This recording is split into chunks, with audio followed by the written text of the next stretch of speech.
Muy buenos días para todos, agradeciéndoles a ustedes por unirse a este evento tan importante que tendremos el día de hoy con una invitada especial que viene desde Ucrania para compartir con nosotros una experiencia muy importante, no solamente académica, sino también de investigación y de memoria, que nos ayudará también mucho a nosotros a entender los acontecimientos que han vivido y que están viviendo en Ucrania en estos momentos. Queremos agradecer especialmente a la Embajada de Ucrania en Perú, por supuesto al señor embajador extraordinario y plenipotenciario de Ucrania en la República del Perú, también al señor cónsul que nos acompaña y nos acompañará el día de hoy, a la representante de Asuntos Culturales de la Embajada también que nos acompaña hoy. Y también tenemos, además de Natalie, que es nuestra invitada central en este evento, nos acompaña el doctor Héctor Abad Fasolincia, a quien le agradecemos mucho por su presencia, muy bien conocidos por ustedes, y agradecerles mucho por su presencia, doctor Héctor Abad, aquí en este evento. Básicamente, el guión que tenemos para el día de hoy, luego haré una lectura de unas palabras del padre rector de saludo en inglés para todos ustedes y para todos los que se conectan, agradeciéndoles a quienes están a través de nuestro canal UPB Académico. Tendremos en primer lugar las palabras de saludo del padre rector, yo las leeré en su nombre.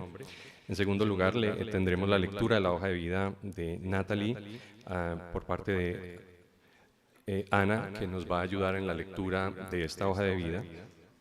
En tercer lugar, tendremos la presentación de Natalie, que hará una breve introducción del trabajo que ya está realizando, y va a presentarles a ustedes un material de memoria muy importante que están desarrollando. Recuerden que estamos en un escenario de guerra internacional y ella está presentando unos trabajos sobre crímenes de guerra en sus documentales y la documentación que esto ha generado. Recuerden que todos esos trabajos, espero no equivocarme, corresponden a acervos que en algún asunto el sistema penal internacional puede recabar como parte de pruebas frente a graves crímenes internacionales. Entonces, con este breve saludo me permito leerles las palabras del padre rector para todos nuestros invitados, especialmente a Natalie y a la Embajada de Ucrania. Good morning, everyone.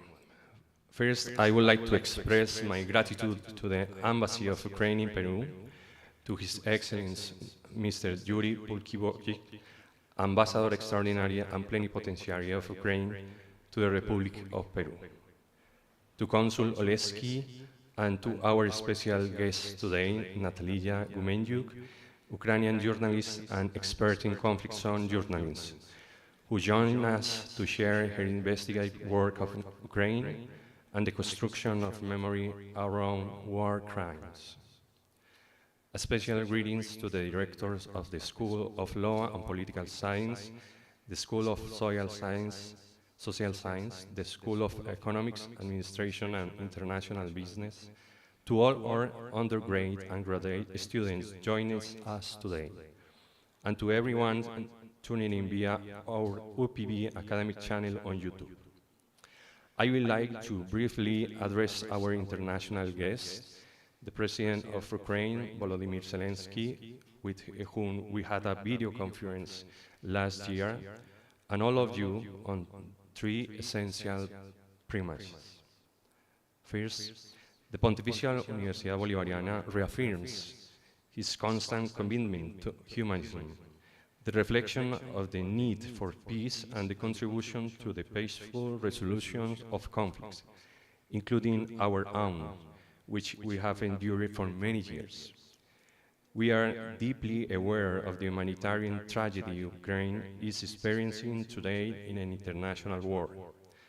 Under the effects of an act of aggression, Ukraine faces a large-scale tragedy.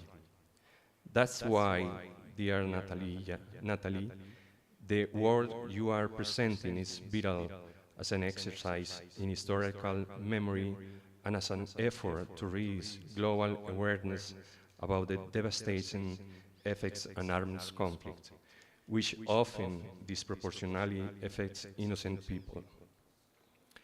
Second, This academic space aims to serve as a contribution, a dialogue, an open and respectful platform for building a more stable, less violent, and more humane world, one that respects the dignity of every individual and positively influences those who make critical decisions in society. As members of academy, we face many challenges, ambitions, and expectations, but we also have the responsibility to contribute to living in peace, both in Colombia and in other parts of the world. Globalization bringing us closer together, but it also presents challenges for integration and global stability. Finally, I would like to reiterate my gratitude to the Embassy of Ukraine and our students, and I want to say, dear Natalie, and to all of you, that the Pontificia Universidad Bolivariana is a space for dialogue, knowledge, family, and solidarity. Our students are not only trained as professionals, but also as outstanding human beings, and then demonstrate this today with their warmth and present here. They will be our future national and global leaders, and this international experience strengthen their In Their Lives project. Thank you all and welcome.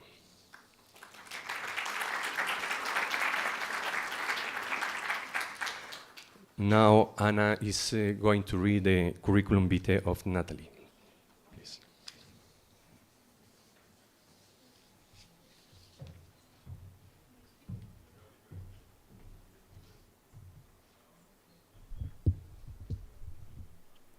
Good morning, everyone. Welcome to the discussion on investigative journalism in war zones, the construction of memory in Ukraine, by Ukrainian journalist Natalia Gomenyuk, who we will be introducing in a moment.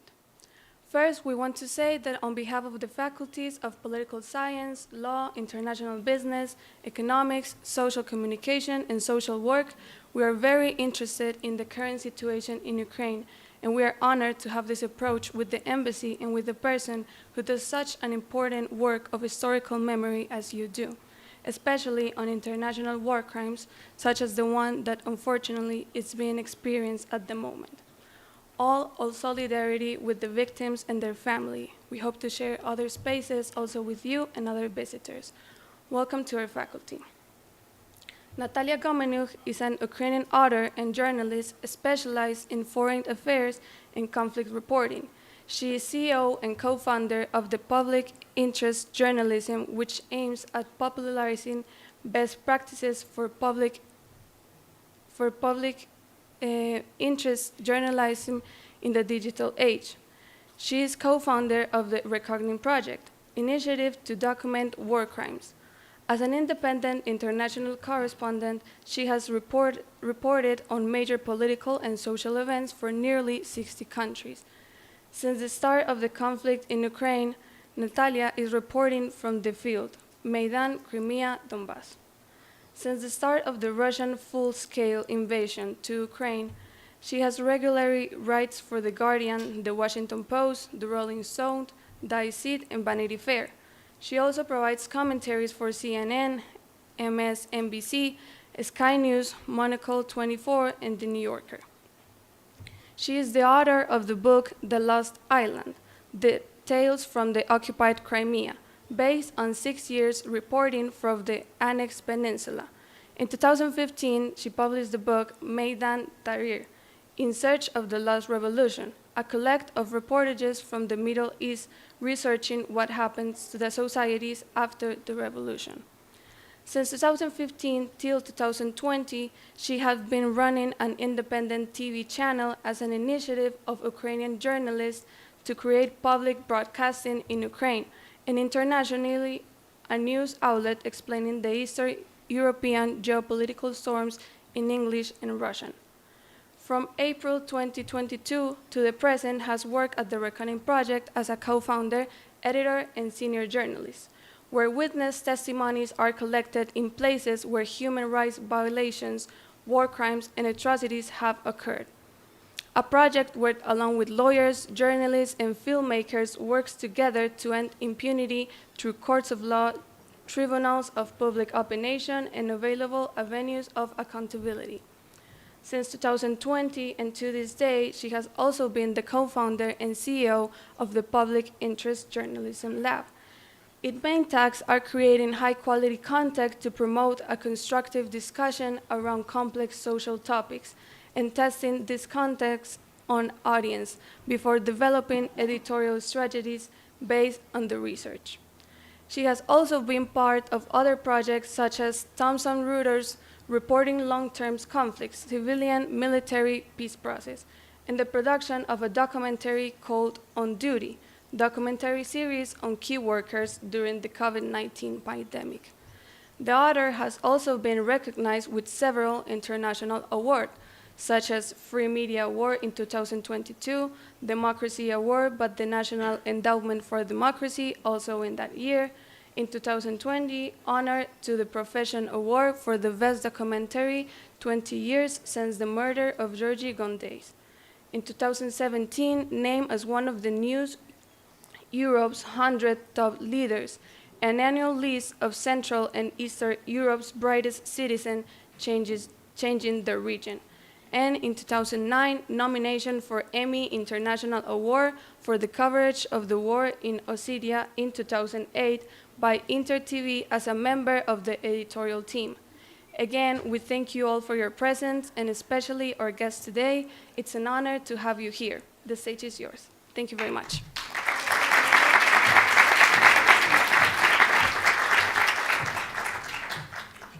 Okay, thank you. Go ahead. Thank you very much. Thank you, thank you. It was long, but thank you for preparation and reading, learning about me. Of course, I live all the time in, first of all, thank you so much for being here, for listening to me, for spending the Monday morning, and for the university of hosting and everybody who has organized it. But you heard that quite lengthy biography. And I do live all the time in Ukraine, quite far away in Kiev. And there were quite things I've done. And I think I'm here not just to tell you the story about what's going on in Ukraine or just share what do I do, what is our work. I hope that there would be something useful for you, because for the topic of this lecture and the presentation is really how we journalists started to work with the lawyers and human rights defenders. So I hope we give you some ideas of how we can, what we call, unite truth with justice. And of course, I'm really, really happy to, sorry. Just doesn't fit there. So I'm really grateful for this opportunity to tell what's happening in Ukraine, how we cover this war, how the journalist works. But indeed, maybe you will really the best would be if my experience is of some of use. So within the Reckoning Project, what we do, we talk to the direct survivors of the war crimes and various human rights violations. We talk in length, record their stories. And what has happened that usually the journalists, when they come, when the things are happening, journalists are very, very often the first to come to the place, to see the tragedy, to go to the people. And it's honestly very difficult for the people to share their tragic experience. They have pain, we don't want to bring this trauma again. But unfortunately, what journalists write and record often cannot be anymore used. So it would be way later when prosecutors will come, when human rights defenders will come, and people will need to repeat and repeat these stories. So we decided that maybe we can join hands and maybe we can combine the things, because we journalists often are like the first respondents, like the firefighters who come first, do the thing, and then go. So we decided and asked for advice how we can collect these testimonies, meet these people, so what they tell us is also used for something. Because, and then we developed together with the lawyers, and I would also do the disclaimer. So we are Ukrainian, our team is mainly based in Ukraine, but we met these incredible journalists who worked globally, internationally in various conflicts. But also our lawyers happen to be Syrian. They, for decades, reported the war in Syria, but also felt, at that time that there is no end of the dictatorship and they wanted to help the Ukrainians. So we developed the questionnaires where we interview people in a very neutral way, a bit different way that the journalists talk. So we would never really ask them very leading questions. So we wouldn't ask, like, what did Russians do for you? We would ask, what happened to you that day? So in that, we record hundreds hours of the testimonies, which is more or less the chronology of what had happened to these people. But every person we talk to potentially can testify at court. And what is also important, when I started, I had already quite some experience in journalism. I worked for major Ukrainian media. I wrote for major international media. But I felt that journalists are usually frustrated. They think, like, we write these stories about terrible things happening, but nothing changes. Maybe if we do something and there would be the processes, the lawyers will pick up things, there would be some good thing for the survivors. But then when I talked to the lawyers said, like, we go to the courts, we do these stories, but unless journalists report about these stories, unless journalists are present in the courts, unless there is a public opinion courts, unless the public is interested, it go to nowhere. And I felt that there is an interesting moment when journalists feel frustrated, lawyers feel frustrated, but when we join hands, actually we can do a lot. And also there is something else to say, that there is a paradox. So Ukrainian General Prosecutor Office registered today, the figure is very high, 150,000 of alleged war crimes. It's a very high number. We talked to over 500 people. It's compared to that small number, but it's pretty big to understand what's going on with this war. But what we understand with media, the more often the same crime happens, the more similar the crimes are. In law, it's kind of better.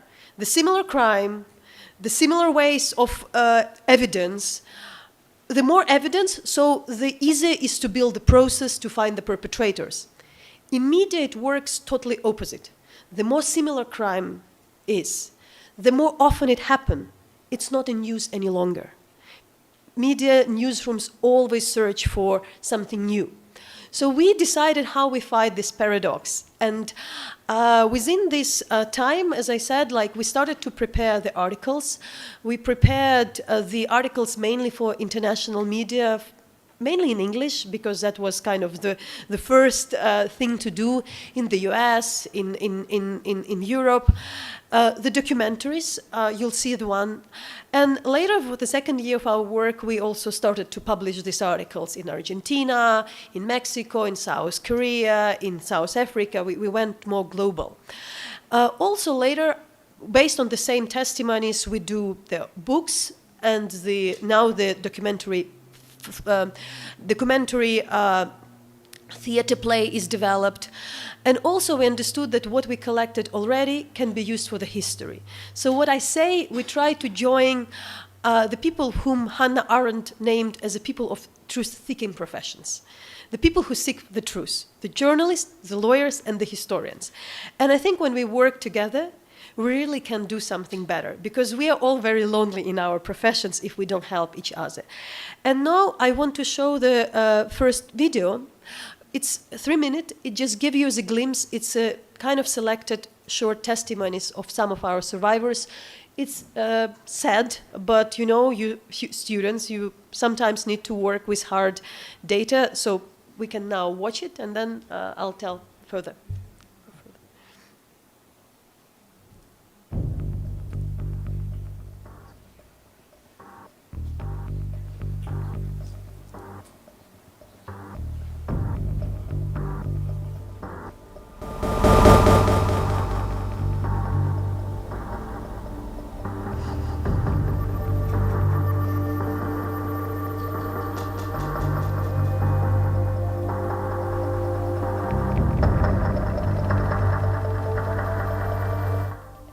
Ну і вони кажуть, і мама приїдь. І все. А мама тоді якраз прийшла і вони мене забрали. Мені страшно було. Я не восприймав це. Я не думав, що це по-настоящему.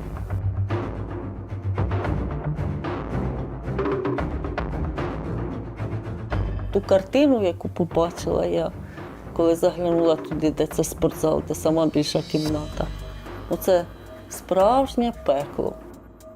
Пекло в тому вигляді, в якому малюють на старовинних іконах. В світлі в такому приглушеному, чисто від свічок, постаті людей один коло одного сидять.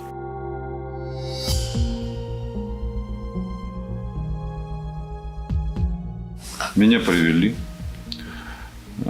сразу заковали наручники сзади, усадили, заковали наручники сзади и подсоединили к пальцам. Я знал, что это будет, и как-то внутренне готовился к этому.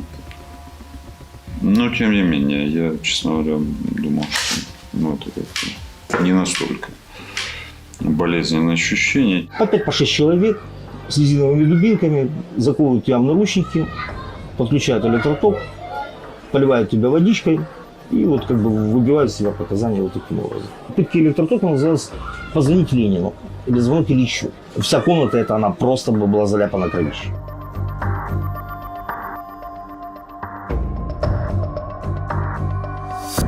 Темно-темно, таке все чорне, і ноутбуки горять. А вони всі розкидані, а ось ця заставка, вона циклічно крутиться, вона не виключається. І я вже розвертаюсь, от сидить Андрюша Красюк, продавець, і він тягне руку, Славка, помоги. Каже, Андрюшин, давай, ми під час йдемо, сонечко, виходимо, давай потихеньку цей. А він кричить, я не можу. Він знову падає, і я розумію, що якась є травма на нозі. Андрюшу забрали, і він в лікарні помер.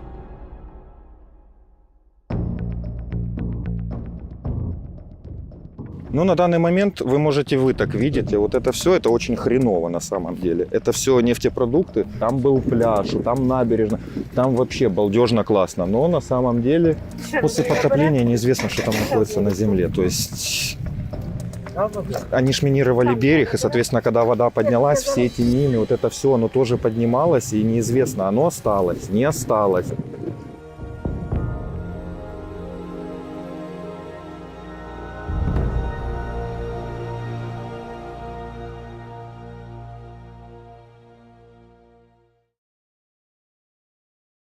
Over 500 people, and you see the glimpse of what we know, but to give you the general impression, I won't speak too long about that. So Ukraine is twice smaller in the territory than Colombia. It's still the largest country in Europe. Europe is really tiny continent to understand. That's now we Europeans know. And so far, 20% of the Ukrainian territory is under the Russian control, 2.0. And that is, unfortunately, the toughest where this situation is, because we don't have any access, international reporters do not have access, and people are trapped. But what is happening there, as I once was explaining, is not just as you change the one flag to another flag and it's the same. There is a very strong pressure, political pressure on the population. At first, they kind of bombed, their life is very miserable, so they cannot think about rebellion. They need to think about the food, drugs, medicines, things like that. How to cater for the family. But if the people are not really openly supporting the Russian government, they would be abducted. So, for instance, I give you example, they can be tortured, they can be detained. So, and what is also important to say is that we're talking to the people in different times. The people are tortured and abducted to a different way, to the very similar way in the north of the country, in the south, in the east, and that was very similar way how they were dealt in March 2022, in summer 23, or like in autumn 2024. We speak that it's not an aberration, it's not like a bad soldier did something wrong. We really can see today the, unfortunately, the pattern of those crimes, because the idea is to fully control the populations and, let's, what we call it, behead and detain all the active members of the society. So, for instance, in one of the regions, We had, it's region where there are 47 smaller regions out of 49 regions, and the heads and the mayors and the local heads of 47 out of 49 within the first 9 months were either abducted or detained or put to exile. So what is very important for us to understand, this is a system. Also, we, on the rest of the country, I think you in Colombia, you're very young, but I talk to some people here, I understand. Sometimes you can adjust to the worst. You can have kind of a normal life, and then there is a missile attack. But your life is totally normal. You don't know where it happens. So you live under this fear, but at the same time you pursue. That is the life for the rest of the country, and it's very geographical. What also I understood, the war, it's very geographical. The further you are from the Russian border, the safer you are, because that's how the missiles can reach the towns. So if we manage to liberate some of the towns, you put the front line further and you are safer. And we also, by these years, understood that it's not also the mistakes. It's not like a random bomb has fallen into the shopping mall, into the hospital, into the children's hospital, but we can prove they were targeted to the evacuation center, to the train center station. And within these years, we also developed that the new crimes appear, the deportation of the Ukrainian children, 19,000 taken away to Russia, which is illegal. Fortunately, the Russian president is charged with this crime. There is arrest warrant by International Criminal Court. You mentioned shortly the occupation of the nuclear power station or the explosion of the power station and the dams. We add our questionnaire to our questions to the questionnaires to know how we also document that, because what is also very important, what makes us move? We have a team of over a dozen reporters. If you live in this reality, you can become very depressed, because even me listing within these 5 minutes all what happens make you feel like, what do you do with that? It's really, you have this, you can be paralyzed by these tragedies. What is different for us? We always say there are tragedies, but if you treat these things as tragedies, it leaves you powerless. You kind of frozen. We think these are crimes. It's not like we think. We can prove these are the crimes. And if you know that something is a crime, you need to investigate. You need to identify a perpetrator. And there is a tiny chance that the perpetrator can be accountable, or at least named. I should also say, when we started, there was so much international skepticism. International Criminal Court takes ages. Yes, it takes ages, but historically, first time in the world, within the 1 year of the conflict which is ongoing, the arrest warrant was issued into the president of the big country, the member of the Security Council of the UN. And I should also mention, I'm very pleased, we are not taking credit, but our story about the deportation of the Ukrainian children was one of the first stories to identify this type of the crime.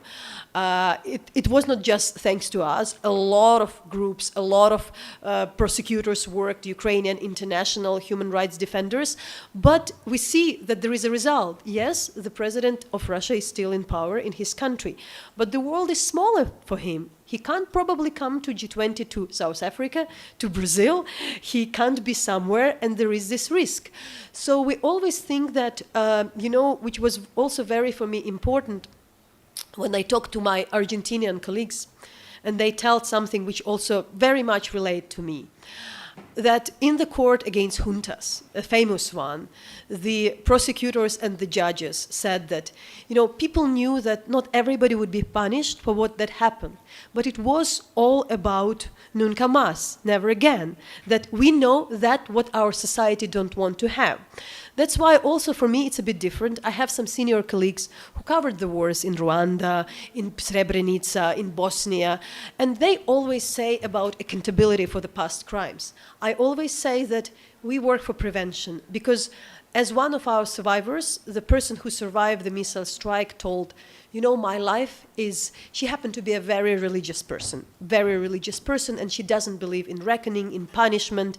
She believes that the trial would be in heaven. And then I asked, why do you speak to me for this documentary? And she said, I don't ask for the punishment for the people who, killed my husband in the missile strike. My life is ruined. But those people who did that, should be stopped. And maybe if they stop, somebody's else life won't be ruined. So I think that there is a way, especially speaking in this room with the students of law, I just also want to say that for a lot of survivors and the victims and the people, it's the way to move forward, to stop something happened to you, but you can stop it from others experience something like that. So now what is also very important, as I said, so we always say it's crimes, not tragedies. And for the last years, I also have a chance, because for the last 2 years, we managed to invite the journalists from Latin America, from Asia and Africa to Ukraine, to see the survivors, to see the country, to feel it. And I had a chance also to travel back and to speak at different universities. So I had a chance to speak in University in Mexico. And there I also engaged in the people who deal with the human rights defenders, who deal with the disappeared. And I need to give a kind of a talk before that. And then they brought to me the figure of the 150,000 of disappeared. And I was like, what I'm going to say here? What I'm doing here, what should I tell? We have 150,000 people, crimes registered in the country where there is war. Should I impress these people? Should they feel pity about us with that number? And I asked for a colleague for advice. How should I talk here? I don't really understand how to shape my message, with what I'm coming. And she said, no, Natalia, tell that story, because the difference is you have the war in your country, but you document those things, you say these are crimes, and you want to investigate. We don't have the official war, but we sometimes even don't register. We normalize the things. We treat it as a new norm. So I think for all the societies, disregarding what is a number, my message is still do that. You don't know when it will be, treated, when it would be the moment for the court. But for us, it's very important that despite the war is there, despite the missile strike, we treat it not as a normal thing, and with full right we're saying it's not normal what's happening in our country, it should be stopped. And with this I also want to bring, and then I'll follow up, I'll show a short documentary. It's 17 minutes. It's about the very unique case, unfortunately, how to say it, not very unique, but this is a case of the village which lived under Russian occupation for 1 month. A lot of them stayed under Russian occupation for 9 months, for 3 years, but you see what happened with the life of 1 month. And after that, it's close to Kiev. This story was, we cooperated with a Time magazine. And after that, I would also share the story of how we work with the memory, what's happening later with this village, how we can think to find different ways to help the survivors beyond the legal process.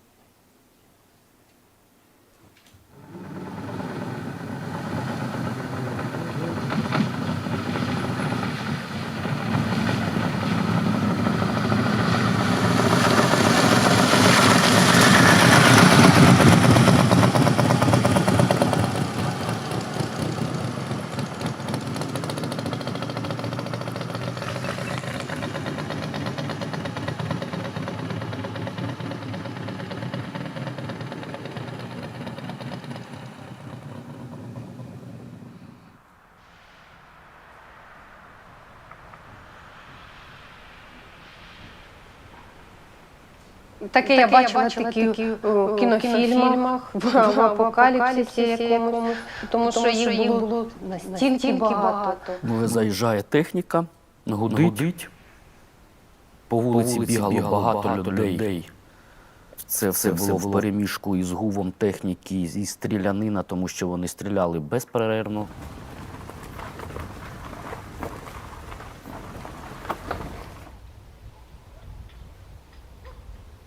І в цей час подзвонив мені чоловік на мобільний, каже, що йде військова російська техніка, я побіг у ліс. У мене шок, куди ж ти побіг?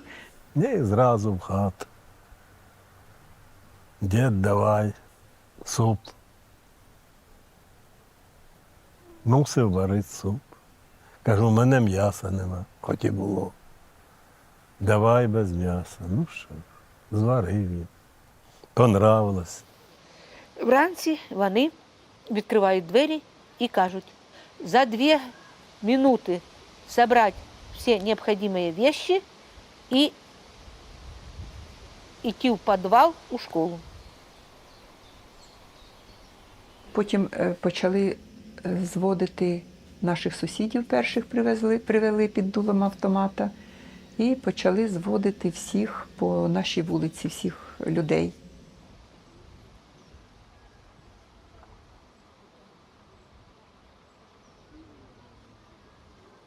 Коли ми попали у підвал 5 числа, десь о 4 годині, я дізнався, що Толіка вже не стало. Але люди казали, що він перший, хто її зустрів. І коли вони сказали, типа, лягай, то він сказав, я на своїй землі, слава Україні. І все.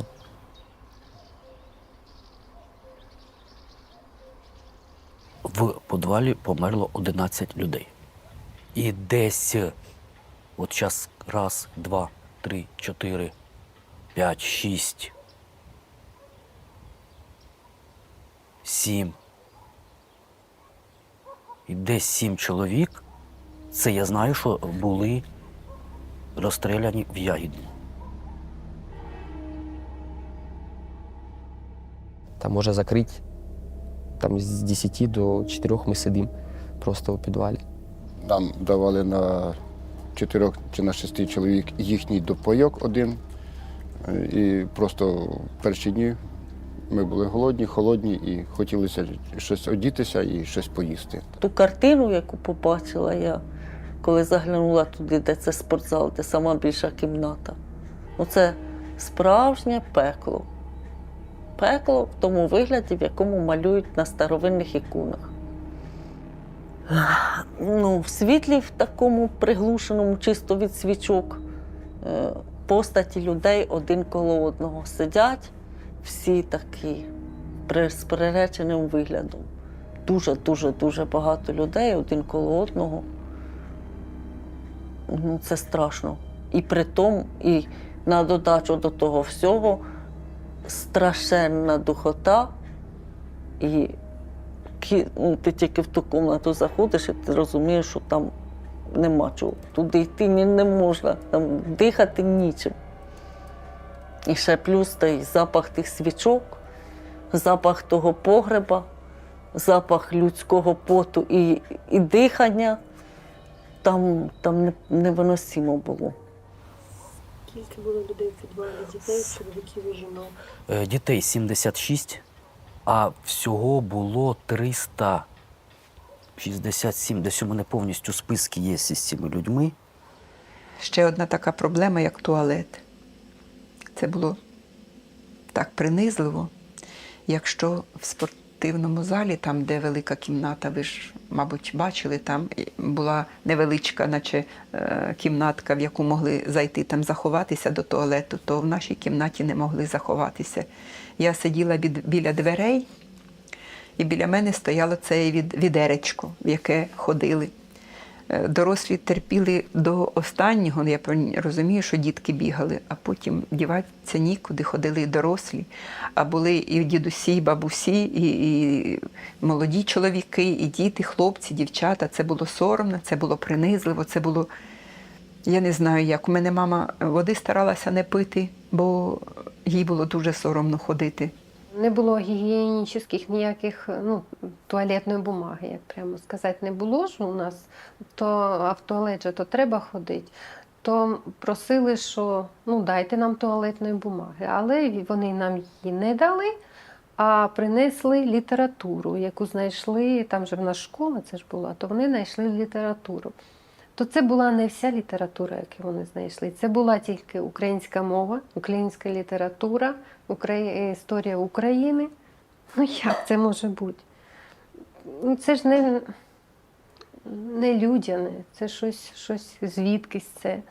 Це просто винищення нації, так я розумію.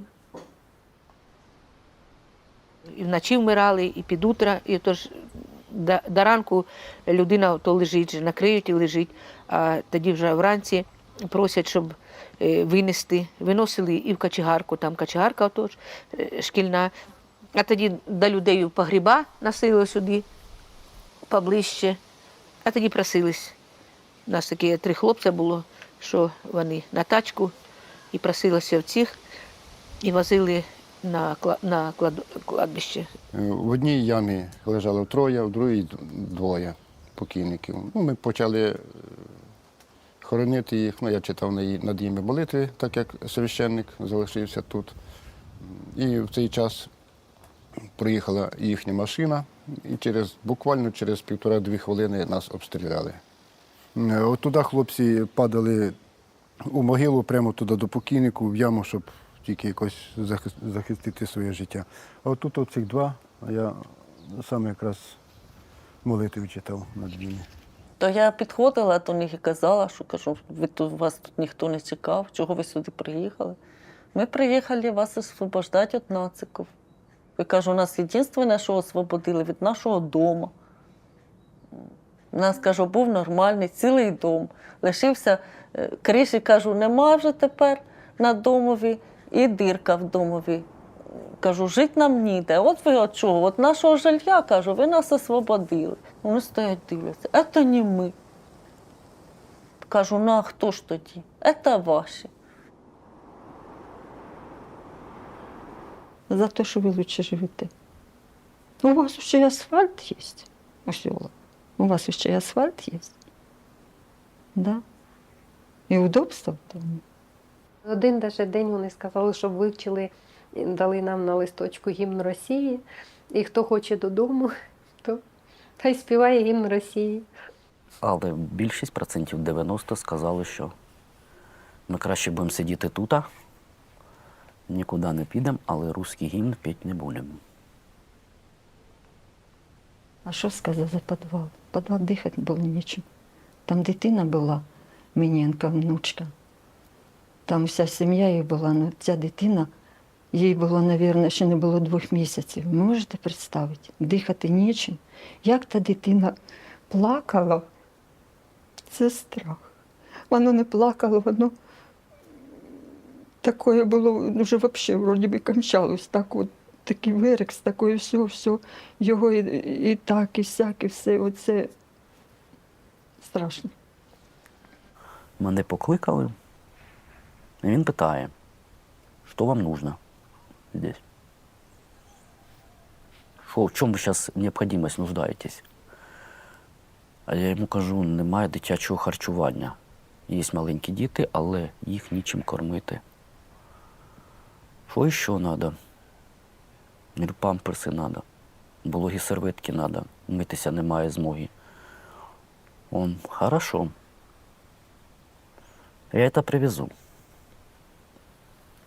А тебе взамен до завтра найти людей, которые дадут интервью. Первое интервью будет рассчитано на русскую публику. Это надо рассказать, что мы здесь вас оберегаем, кормим, спасаем вас. Вы нам рады видеть нас. А второе интервью будет рассчитано на вашего президента, чтобы вы обратились к нему и сказали, чтобы он побыстрее сложил свои полномочия, прекратил эту нелепую войну.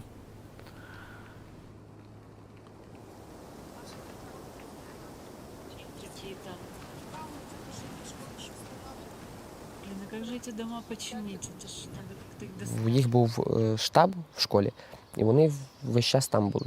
Вони весь час були ж на вулиці, ну, тобто поряд з нами. То, яких я запам'ятав, це глухой, паук, кльон, кондьор, інженер. І все. Если клен, не скажу вам, полностью патриот, такие именно веры в свою справу, что он тут освобождает всех, ну, по крайней мере, спочатку.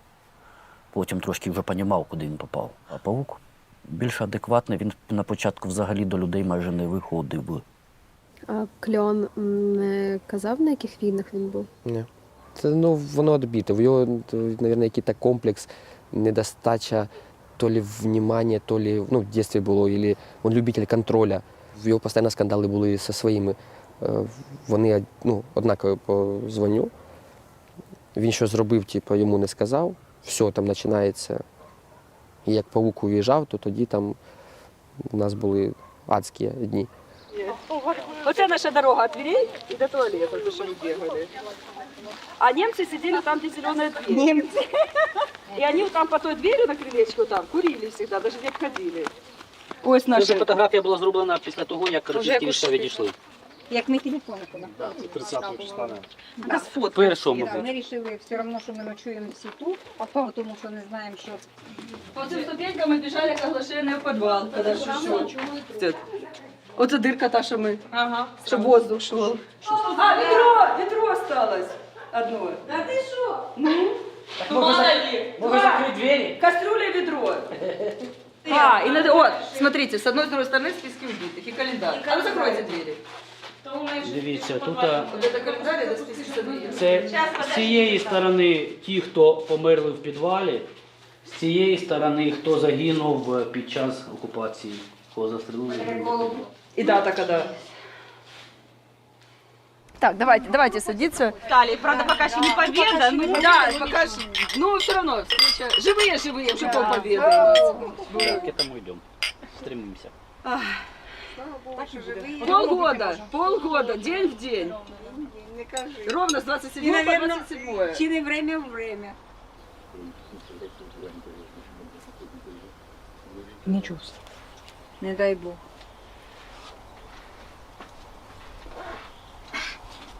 Причем с бабой поздороваться. Сейчас. Ой, бабушка.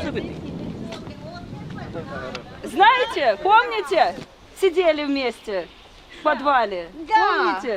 Помните? Она вас познала. Одна в желтой курточке, одна в красной. Да, я в красной. Ты глянь, ну. Помнит курточки баба. Борисовна нас не угадала. А вы угадали. Як вони живі поставали. Не ловляться, кажуть. Надо фотку сделать. Что? Фотку надо сделать. Так давайте сделаем. Становиться. Девочки, идемте. Сделайте кто-нибудь фотку. Я ж Владик. Ой. Лен. Я Владик. Так, Світлана, вам пришлем. Потім ще так ближче всі. А коли це вже відчуття виникло, що все може бути добре? Ну, не знаю, ну, все одно, як кажуть, і вірилось, і не вірилось. Я не знаю, в який час, момент. Мабуть, тоді, коли стали прильоти частіші, коли стали їх бомбити, коли вони почали поранених своїх збирати, вивозити, коли почали 200-х своїх вже. 29-го мені глухой давав пачку сигарет. Ми закурили, каже, нас взяли в кольцо. Нас загнали всіх вниз. І вони буквально, може, за час вийшли повністю.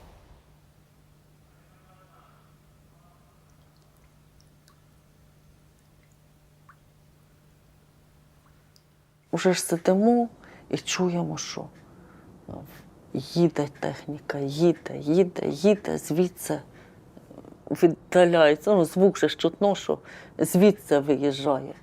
І ми невже й правда вони їдуть, невже й правда.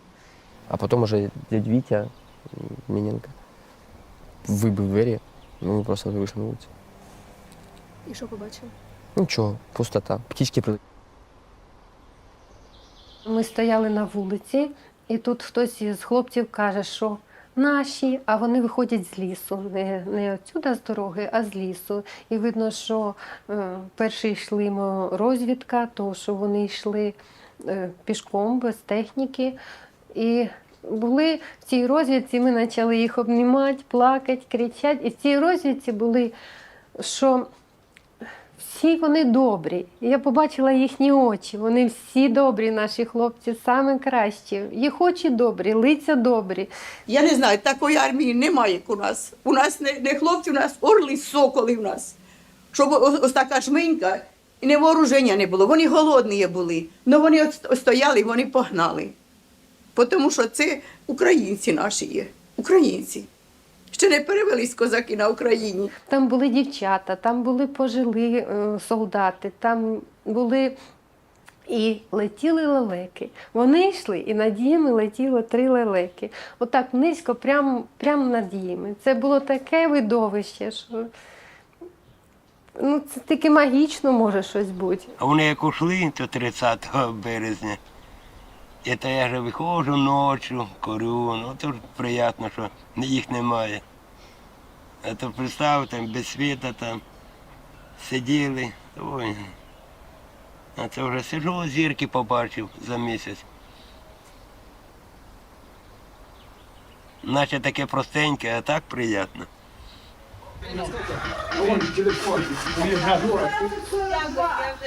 Делом, конечно. Еще один замес и все. Песок. Потом песок стоит. Песок стоит. Просто шире. Штафів все одно нема. А велосипед нема? Штафів все одно нема.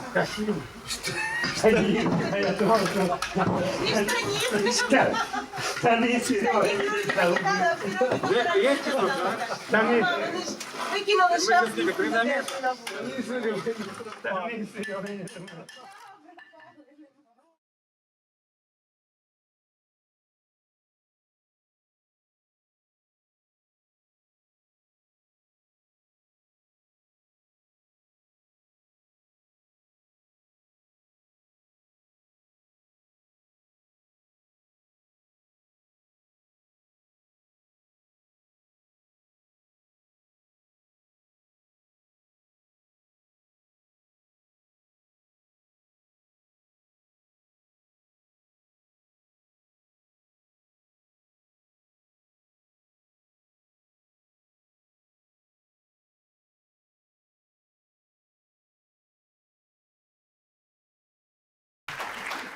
Thank you so much for watching. I'll tell you what happened later, because we were in touch with the village. But for the next kind of 10, 15 minutes, I'll speak about the role of the propaganda and the memory, and that would be my final, the final words. So, and also how it's connected to this particular story. So we speak a lot about the propaganda. It's kind of a buzzword, but I also should say that in our case, unfortunately, the propaganda is used like as an alibi by the Russians. So they would kind of create the fog that, oh, at that place, at that maternity ward in Mariupol, there could be some Nazi soldiers. There are no. But when the bomb is fallen, in the media, everywhere in the buzz, there was kind of the legitimation of there is something. There was a military target in there. So that's how the propaganda is used, and that's something we also tracking. But returning to the work, I cannot deny, and being here partially, what we're also trying to fight. We want to fight a different crime, a crime of denial, which propaganda denies us. And I think for Ukrainians, it's a very, and now I understand why Ukrainians very much, want to speak to the world, because somehow it's happened that from the very beginning of the invasion, and our invasion started in a lower scale in 2014, there was a huge Russian propaganda to describe it didn't happen. There were some kind of, not Russian soldiers, but some little green mans, and nothing happened, and this didn't happen, and these people didn't die, and they are fake. And it's of course not true, but I underestimated how painful is this for the victims, not to have the right to be the victims. So I think one of the big things for Ukrainians globally is kind of this denial of the right to be victims, was as long as you try to say you suffer, you are told, but America, but this. And I give you a couple of examples why it's also relevant to this film and to what happened and to what's happening in this room. So in Yahid, when it was liberated, I came to the school. It was the first days of the liberation, very cold, wet, and there were a lot of papers, Russian propagandistic papers. It's a major Russian paper, Komsomolskaya Pravda, 7 million copies published of the special editions, which was a justification for the Russian invasion. And on the top, there was a photo of the lady, which was, in blood, covered in blood, and it was a kind of stamp and told fake. For me, it was very interesting to see this paper because I know the lady, because the lady happened to be, it was like a very famous photo. It was one of the first photos of the war. It was on the cover of The Guardian, and it happened that I wrote one of the first article, probably the first article from Kiev, which was on the first day of the war, published by Guardian. And there was this photo of this lady in blood in one of the towns. And I later saw that this kind of my colleague wrote that this lady is actually is a mother of the classmate, of her classmate. And I asked, can I talk to this lady? And I managed to talk to the girl, and she said, no, my mother is unable to talk. She's like in a very bad shape because, everywhere she's bombarded. It was the first days of the war with the messages in Instagram and myself that she doesn't exist, that she is a fake, that she's not. Beyond she suffered, she's really like denied this right to suffer. And I remember that very well. And it was very interesting that also I later knew that the people in Yahidne were telling to the Russians, like, you brought us this paper telling it's fake, but it's what's happening to us. It's not fake, it's our life today.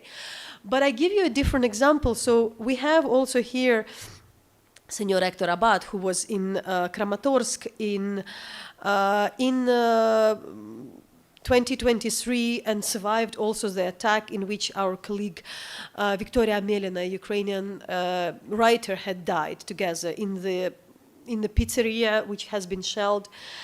And I was writing later the piece about this death, a tribute to my friend Victoria for The Guardian as well. And I also even mentioned this horrible quote, and I deliberately read this quote just because I want these people to be named. So there was a quote at that time of the head of the Russian Parliament Defense Committee, Colonel General Andrei Kardapolov, who saluted this attack, saying, literally, in the major TV show, I take my hat off to those who planned this operation, who carried it out. My old military heart rejoices when I see how many of these kids' bodies are being dug up, sometimes with tattoos, sometimes with emblems, meaning about what he said about the people who died at that attack. So I read this article, which was already kind of, just to have this quote is devastating. And Guardian is a nice publication, and there is a positive reviews, but there were quite a bunch of the reviews like, what are you writing? You don't know it. You like, but Kuwait was fake. There was a pretext. And I'm like, and I'm used to that. I'm usually literally used to such things. I'm used to dismissal of the realities. But I thought, like, there is something very specially cruel if you write about the death of the person you know, and you kind of told that you don't know it, you invented this story. It couldn't be more closer. It could be more closer, but I said, like, it was a very close story. It's denied. So I think for us, the part of what we are doing is also to tell this story. So, for instance, last year, it's already the 2025. Together with our lawyers, we, together with a Ukrainian man who survived the torture in occupied Ukraine, submitted a criminal complaint to the Federal Court of Argentina on the case of the tortures in occupation, because Argentina has a tradition and has the practice of the universal jurisdiction. So crimes against humanity and severe crimes can be investigated by other countries.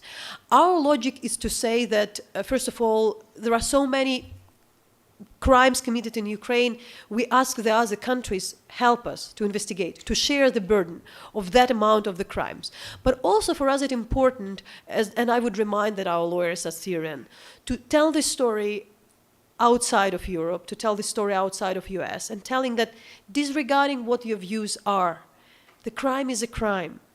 And this young man who came to Argentina has a chance to talk to the survivors of the, of the tortures as well, of a very different views. He talked to the man who probably is left, who, is critical to the Ukrainian president, but they talked And for this young man was such an inspiration to understand that these men, didn't stop, that they kind of followed these trials, that there were the trials in Argentina. So I think there is something to share from us, disregarding the views, but for us it also, to tell this story and to use this, to fight this, to share this story globally. And to finalize,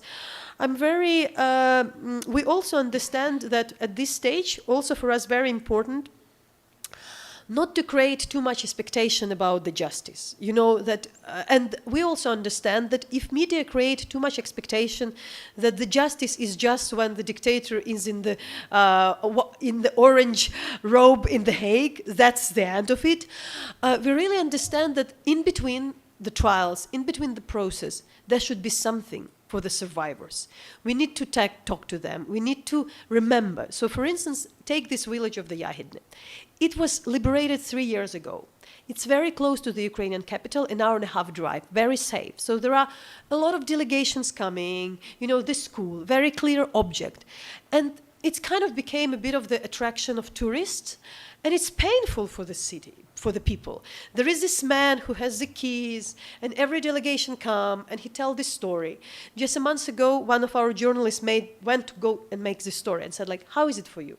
And he said, it's hard. I feel I have to tell this story, but to be honest, yes, it's hard to open the gates of the school every, time the president comes, the foreign president comes, the foreign journalists, humanitarians, people of but he said, that's my way to tell. So there is a very difficult also idea how you deal with that. But what we also felt that our article published in the Time magazine, printed, hard copy, when we gave it to the people, they were so happy to have telling our story is there. So now we're working with something which doesn't have the end. We gathered this group of people, the villagers, to discuss how they want the memory of the village to be preserved. What do they want to do? Because we also understand that you can harm if you do it wrong. So for instance, there were some very bright Ukrainian architects who came to this village and they came without asking these people what they want to have there, and said, we want to have this fountain of tears, to commemorate your suffering. And they said, what tears? The tears you were crying in this basement. And they said, we didn't cry. We didn't cry in that basement. There were other things, but we didn't cry.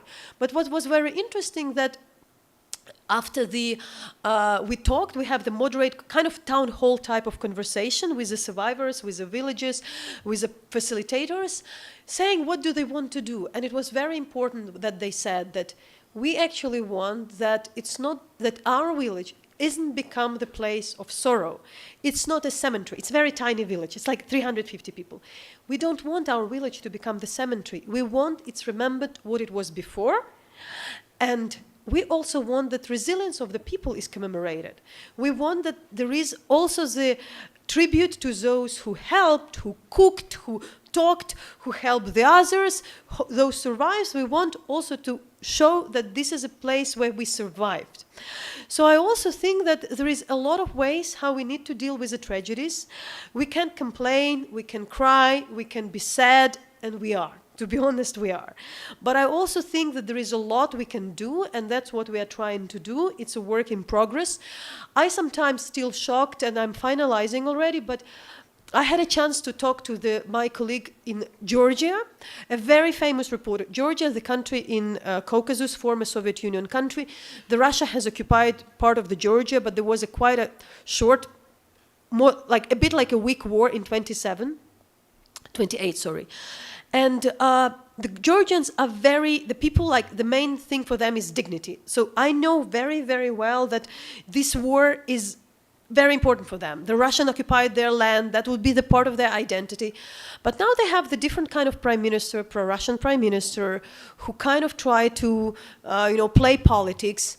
And he started to say that the former president of Georgia need to face a Nuremberg tribunal for starting that war. And I thought, how it can happen in a country 15 years after, that the memory of the place can be totally reshuffled. It's like in the mirror,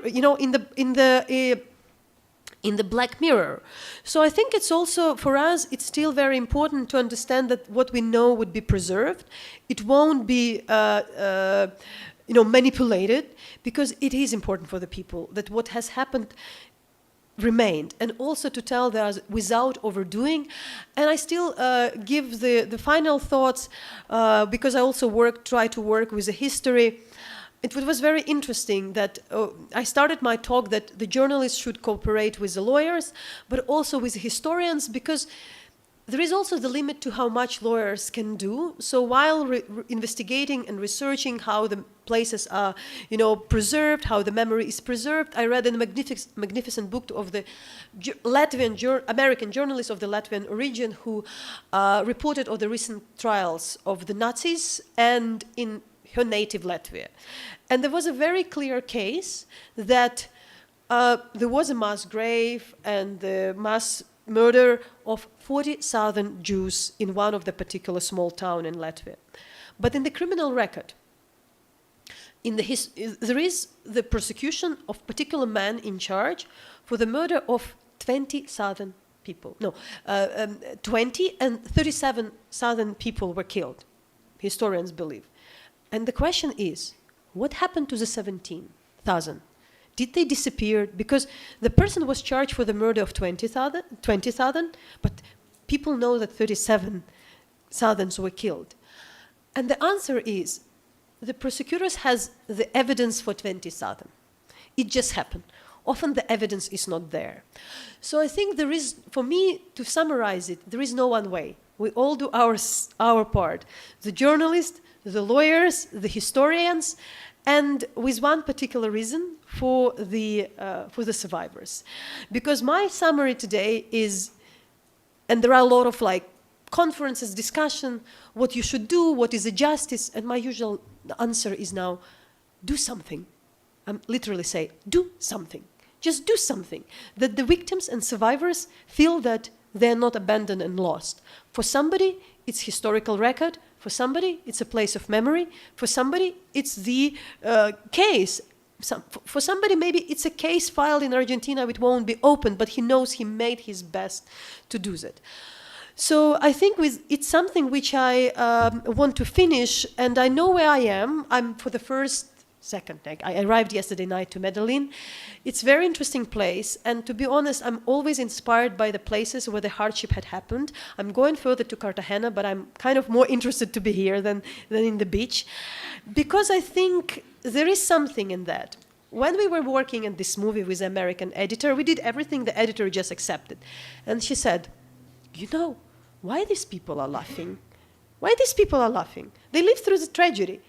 We Ukrainians even didn't understand, of course they are. Because I think it's our way of protection to go on, to laugh, to enjoy. Because I also believe those who live through something terrible, we understand others who live through something terrible better. But also, we know very well how to appreciate what we have and how to protect that. So really, with that, I want to leave. I was happy to see the stars in Medellin yesterday night from the nice balcony. And I'm happy to be this place to see what it is, because I read a lot about this place. I read the articles, I read the books, and I'm genuinely happy to see it in a state where it is. I know there are troubles, but they are different. I think I want to leave you with the message that we really all need to also appreciate what we have. Thank you so much. And I'm supposed to answer the questions, of course. I would be glad to do that. How we built it, tell us.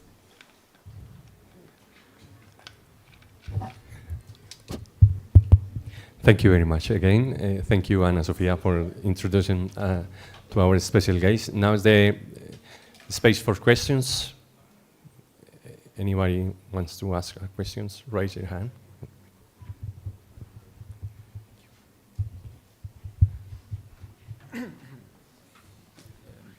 Well, thank you a lot for the conversation. I just read 20 minutes ago that there are already proposals for a peace or a kind of a peace agreement. Many experts saying it will be like a situation between North Korea and South Korea when the war is over, but the border stays like militarized and so on. What do you think like will be the future of like looking or investigating all these crimes? Well, in the situation where the Russians will probably hold a lot of the territory.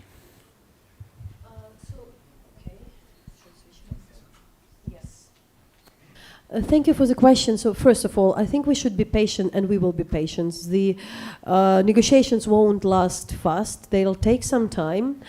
And by the way, I remember, a lot of people don't know, I researched a bit the Korean armistice. Things happened because in March 1953, Stalin died, and in June 1953, the armistice was signed, because it also depends on the other side. There is one trick in these negotiations, something very important to understand. So part of the Ukraine has been occupied for 8 years, before 2022. And we were engaged in peaceful talks all the time, learning from Colombian experience, bringing a lot of people from Colombia, sending our MPs to Colombia to understand about the reconciliation. During that time, Moscow really kind of militarized the areas, created the bridge so they can bring the tanks, put behind the bars all the rest of a few independent voices of Crimea and something, and they really used the territory to attack and regroup, because this territory was in control. So for Ukraine, today, the discussion of the talks are very connected to the guarantees for the security, because it's common sense that if there would be just the freeze, what will happen to Ukraine? Less international support, less maybe kind of military support. At that time, nobody would monitor what's happening in Russia, and they will build their alliance with North Korea, with Iran, for building better weapons and regroup, and using more territory even to have a huge, bigger attack.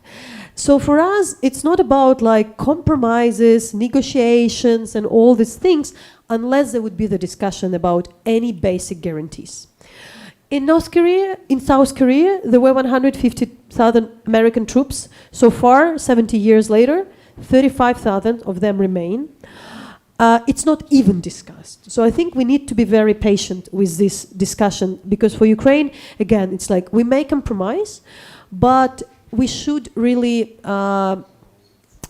find, like the guarantees. And I still think that we can, in modern way, because what is very important, I communicate with human rights defenders in South Korea. You brought this example. 70 years. You know what's happening. You know what's happening. It's much harder in North Korea, but now you can track. I think we all just sometimes pretend that we don't know that things are happening. So investigation can go on, but most important thing for me was the justice.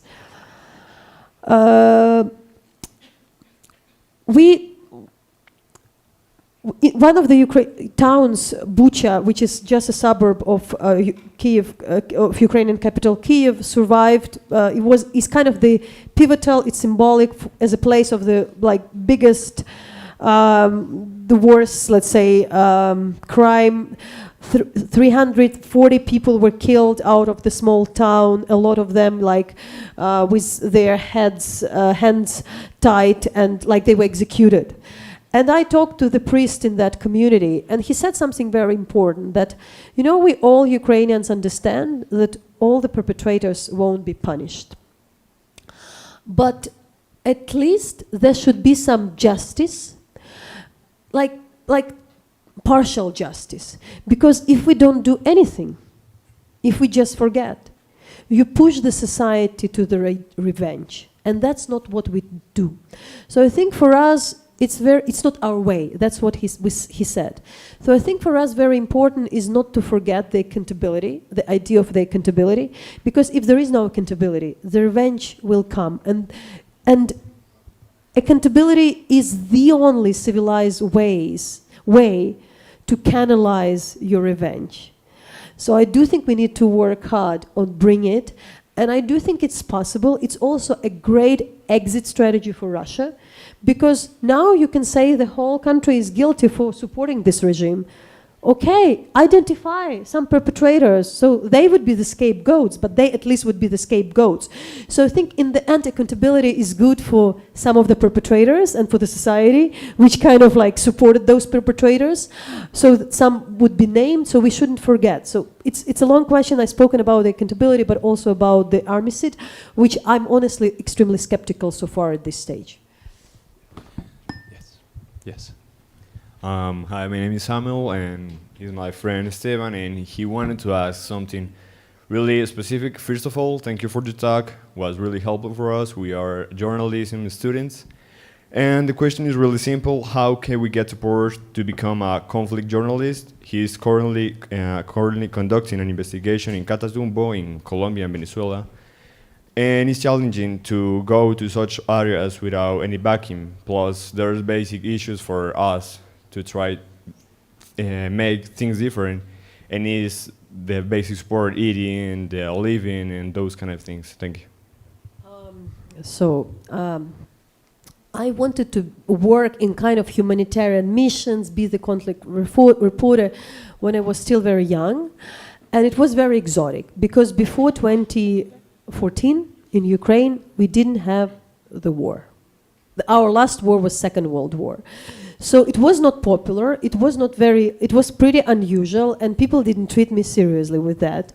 Because also we are a small country, like we are not small country, but we are not very rich country, we are not like a big country with a big ideas about the globe. So we didn't have like money for the programs of the foreign affairs. It was all in Moscow, it was all everywhere. So we had just literally 2 channels, which did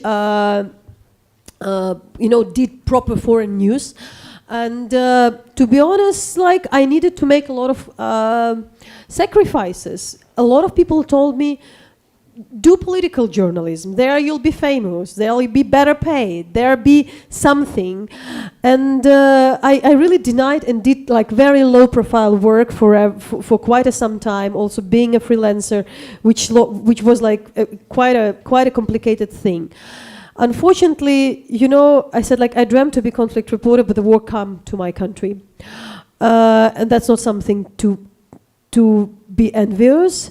But I kind of trained the whole my life to be where I am, and I think that's why I want to do what I'm doing, because I felt like I studied, and my experience in foreign conflict made me the ones to be focused on the human rights abuses in Ukraine, to go in Crimea under the cover, because I kind of did more dangerous work somewhere.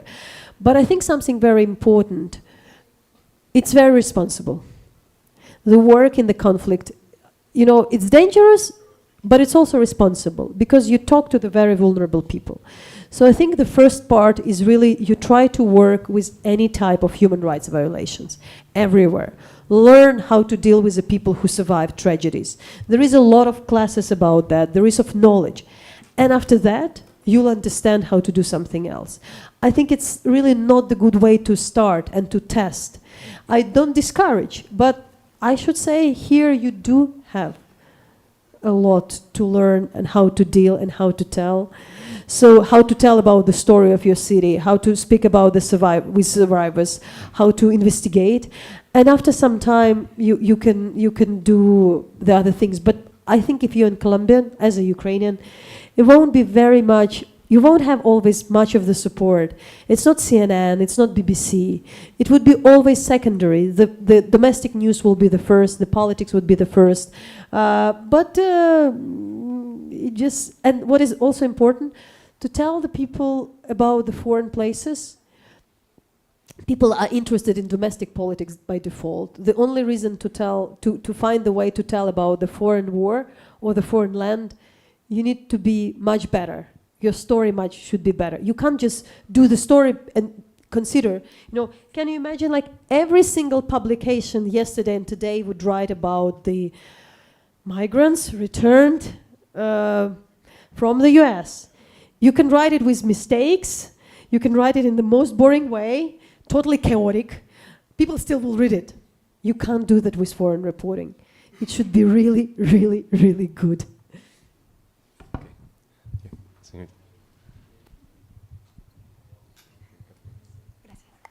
Hi. First of all, I also want to thank you for the space and sharing this important information with us.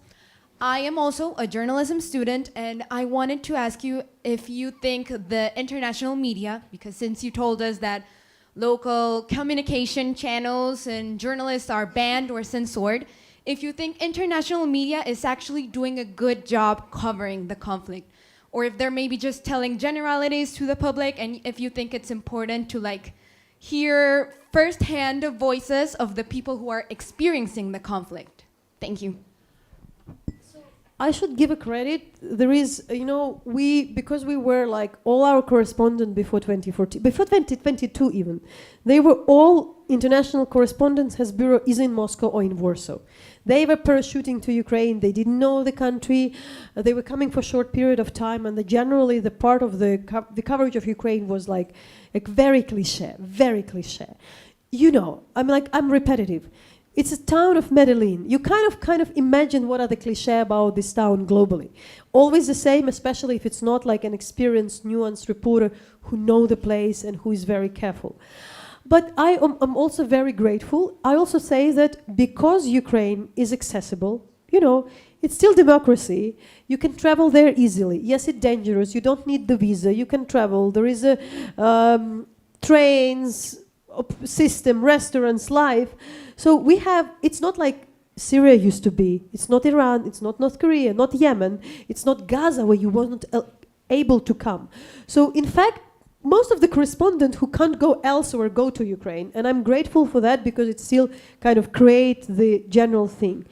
But I think that it's true that Ukraine is dependent on the international aid, so sometimes the exclusives goes to the CNN or somewhere from the president or to New York Times, but the politics and the nuances and the army and the things are covered by the local reporters.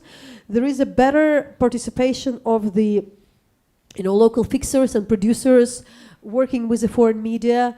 There are still very few Ukrainian reporters writing for the foreign media, like they are mainly contributing. But I should also say that for so many years, luckily not any longer, but I think for the last 10 years, but the first year of the war, there was more common, the most usual question for me was like, the journalistic conference. And how is it for you as a Ukrainian reporter to report the war in your own country? You covered the wars abroad. And I usually would say, obviously easier, obviously better, because I know the language, because I know the people, I know who lies, who doesn't. And I know where to go. So I'm like, it's easier for me because of course for us we need to face this double standard and this kind of prejudice that if you're a local reporter, you are biased. But I always say we can be emotional. After the first months of the war, I found myself in a village where there were local firefighters stopping the firefighter after the bombs. Local village. Usually they didn't have a lot of things to do. But now there was this man who's stopping the village from being burned by the bombs.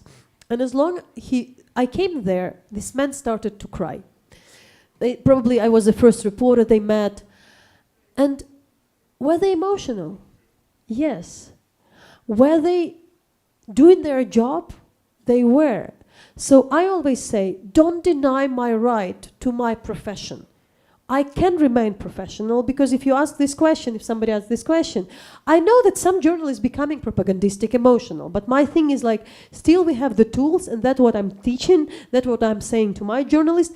There are the rules of this profession. You can be emotional, but you tell the truth. And I always say, like, when the 9/11 happened in New York, like, would I say the New York reporters were biased?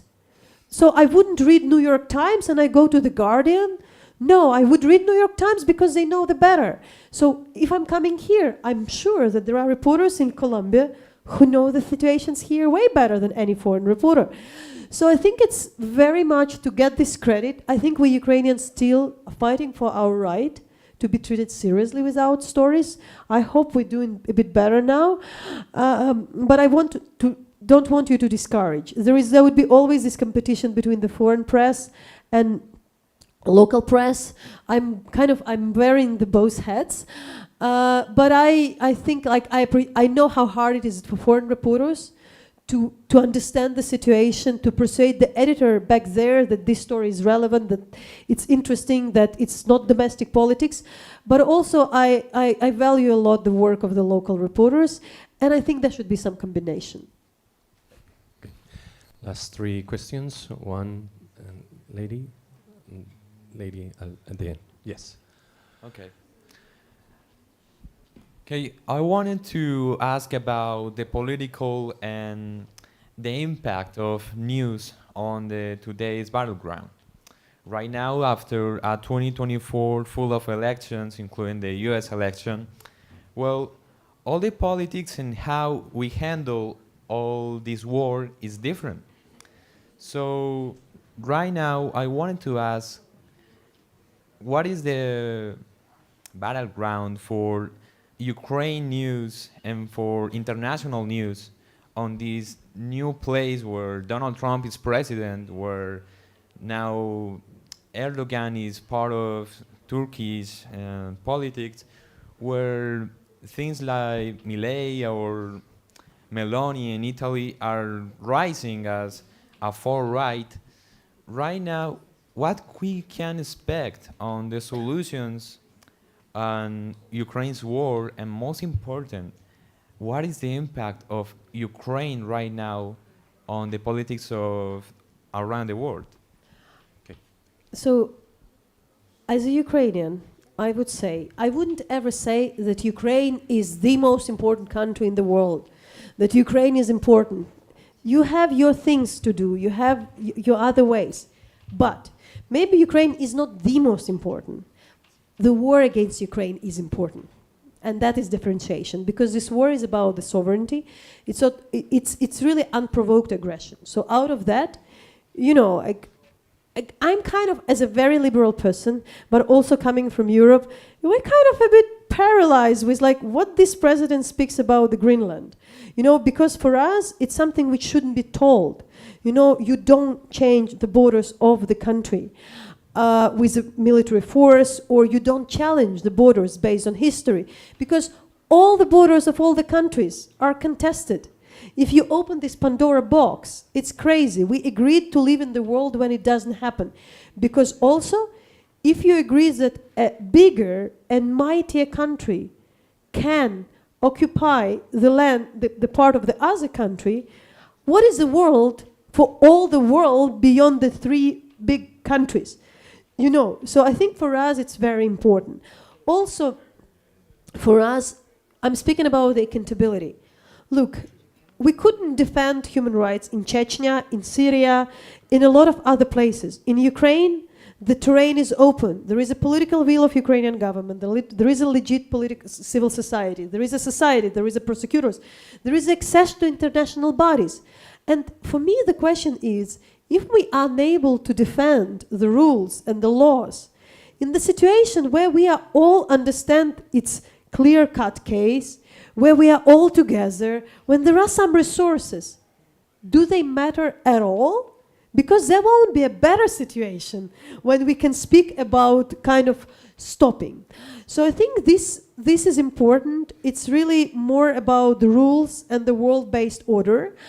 And it's about the political situation today. We would need to navigate, unfortunately. I'm a bit calmer than a lot of people because there were not always perfect situation for us. Trump was in power before. There was always threat that Marine Le Pen would be in France, there would be that, there would be Brexit, there would be this, there would be that. So there is always something happening. As quite a very liberal person, of course I'm concerned, but I think we still need to fight back and defend the principle.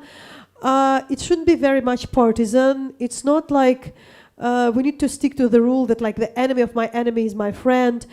The Ukrainian task today is to really persuade Donald Trump in particular, if you speak about that it's not in the interest of the US to let Ukraine lose and to let Russia win, because then we get to the world where everything is out of hand, where China can take away over Taiwan like that and nobody would say something.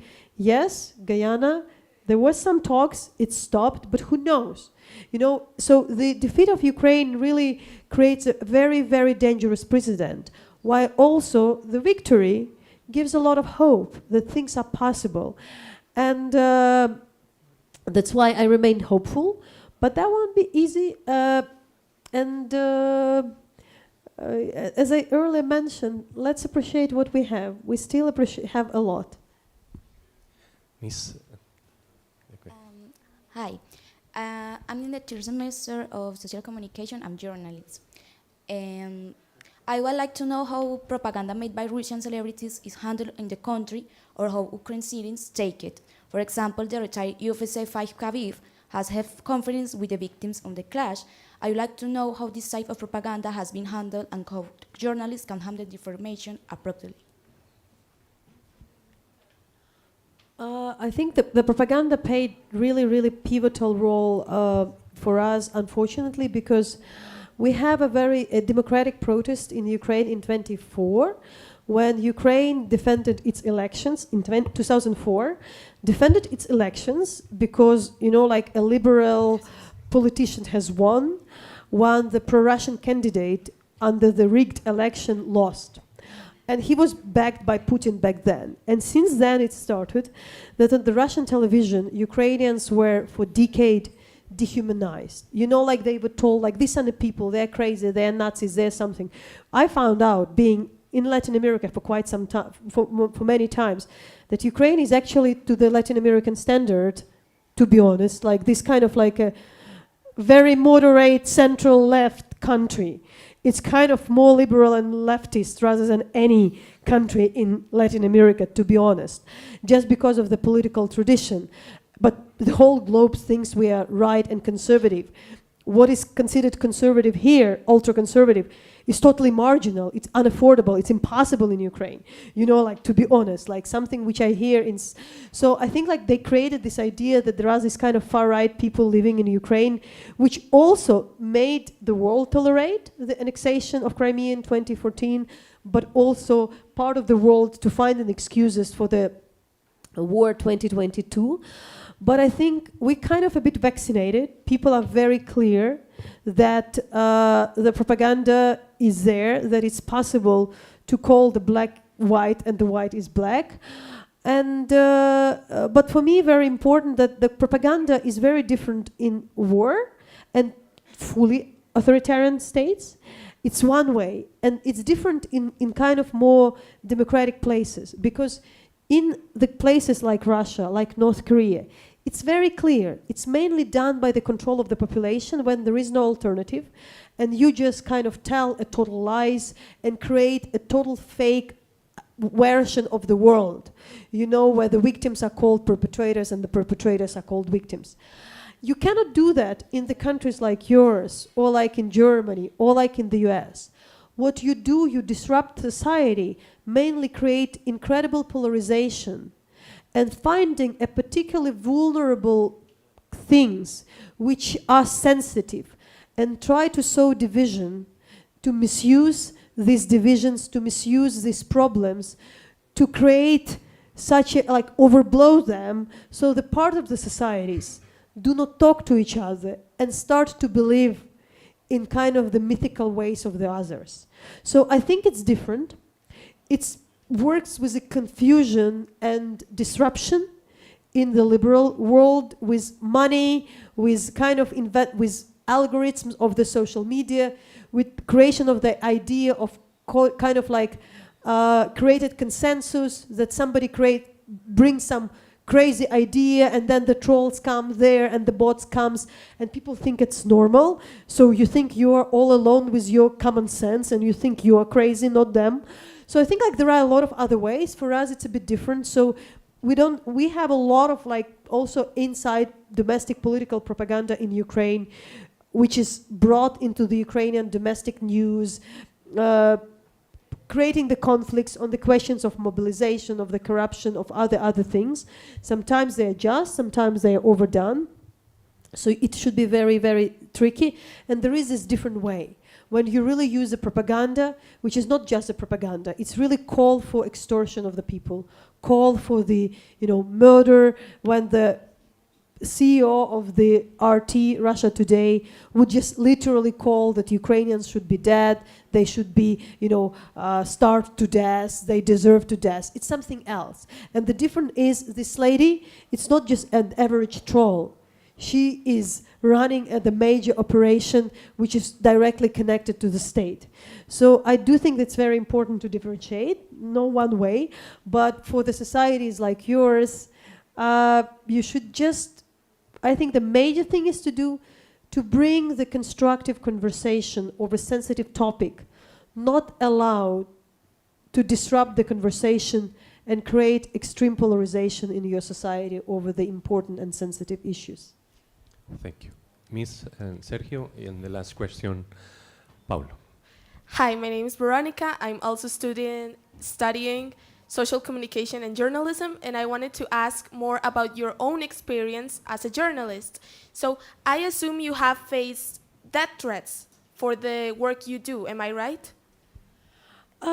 To some extent, but less, because there are too many of us. I think we all Ukrainian journalists, because if there are too many of us threatened, you feel you are not. So I cannot signal out myself.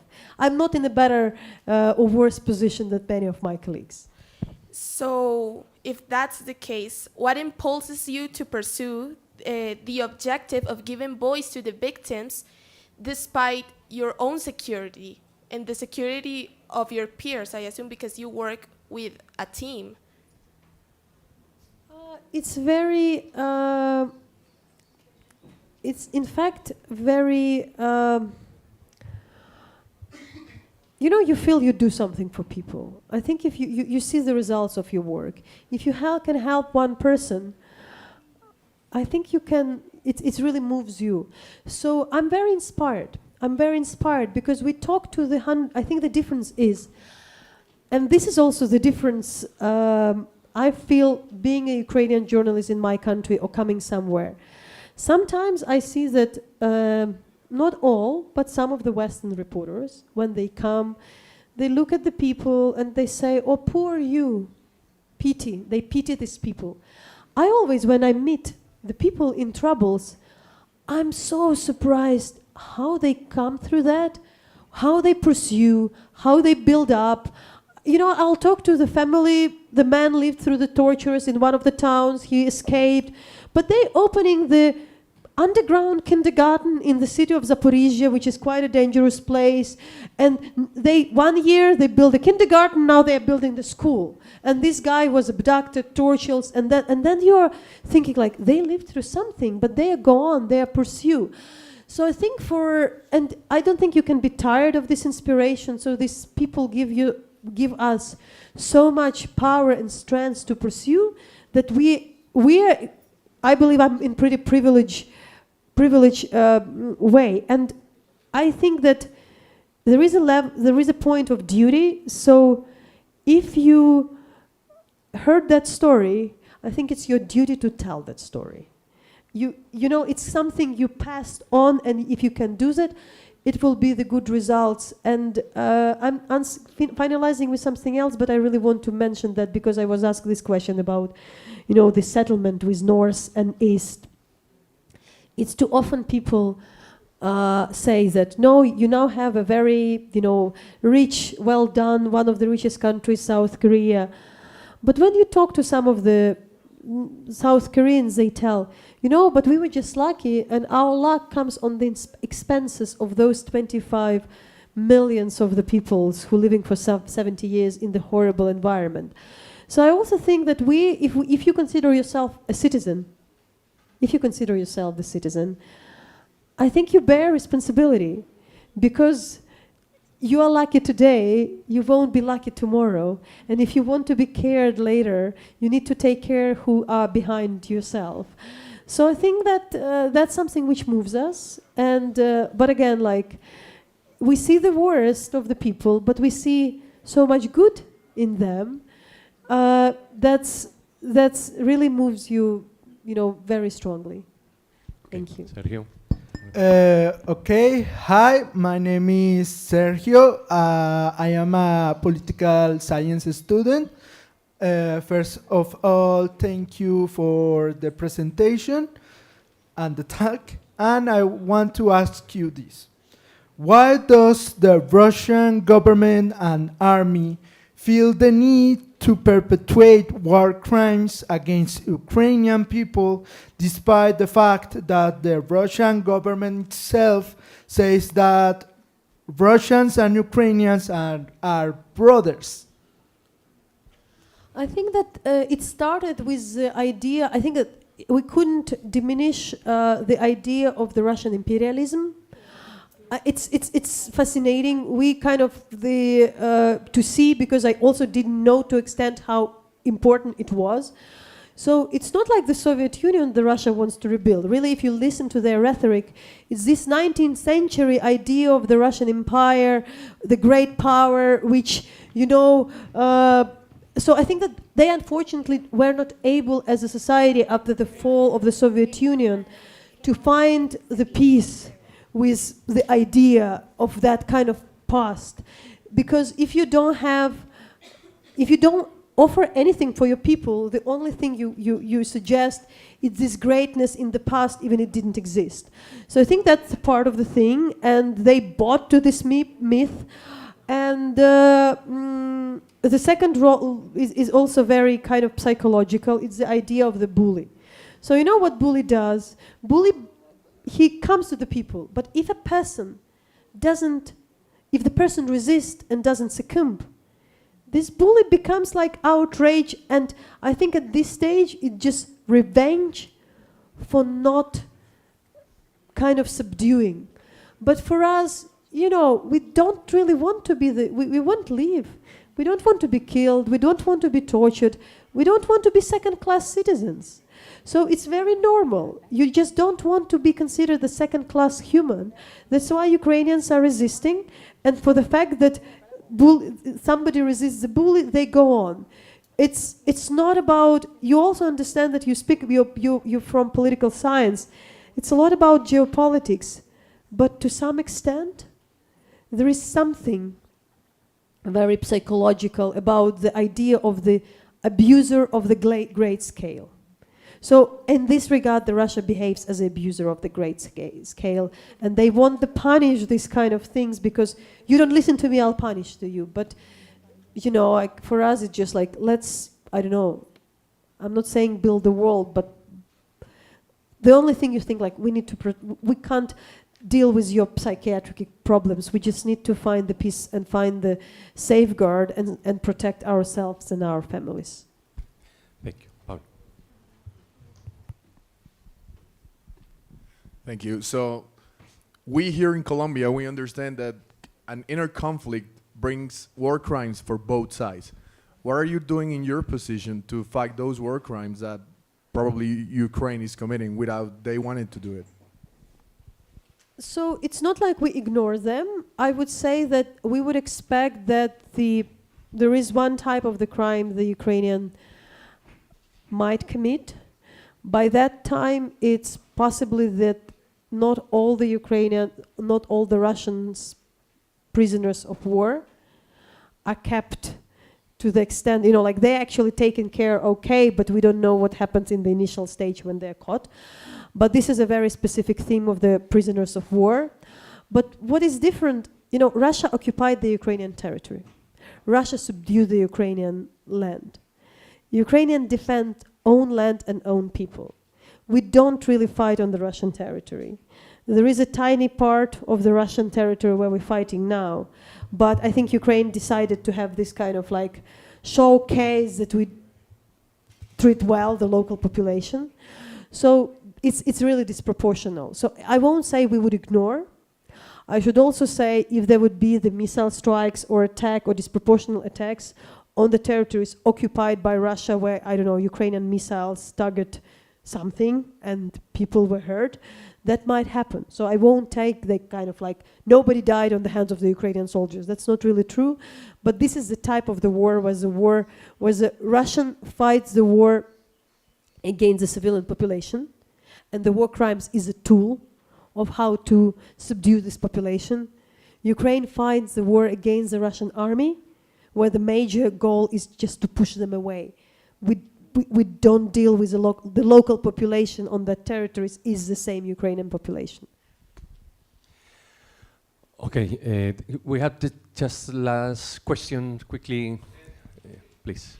No, the last question, and just a time, please. Thank you. Thank you, Natalia, for being here with us. Do you have any particular practice to guarantee that there is, like, to do no harm the people that is there and that is talking to you, just to avoid like re-victimization or something like that? Absolutely. So thank you so much for letting me know. We all train very well. We have a very particular protocol, how we approach, how we people just to people who want to talk to us, how do you start the conversation, how you ask difficult questions, you ask, because for people you ask many times if the person can go on, you know, and how you finish the talk, how you leave the place without letting people kind of be into her world of returning back to the trauma. But my general, so there is a whole training, and I think this training is necessary actually for all the journalists disregarding workday with war crimes.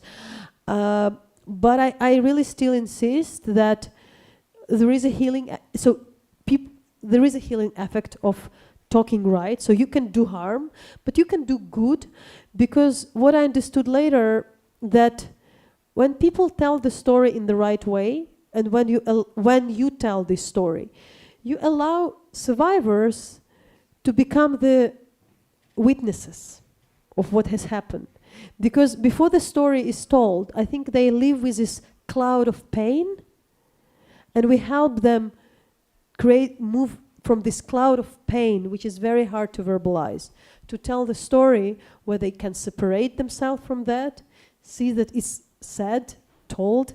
So I think there is something which is very important in the way of the storytelling, but you're absolutely right. And again, like, you need to be very, very cautious, and there are a lot of practices. You just don't jump into that like that. Thank you, Andres. Just.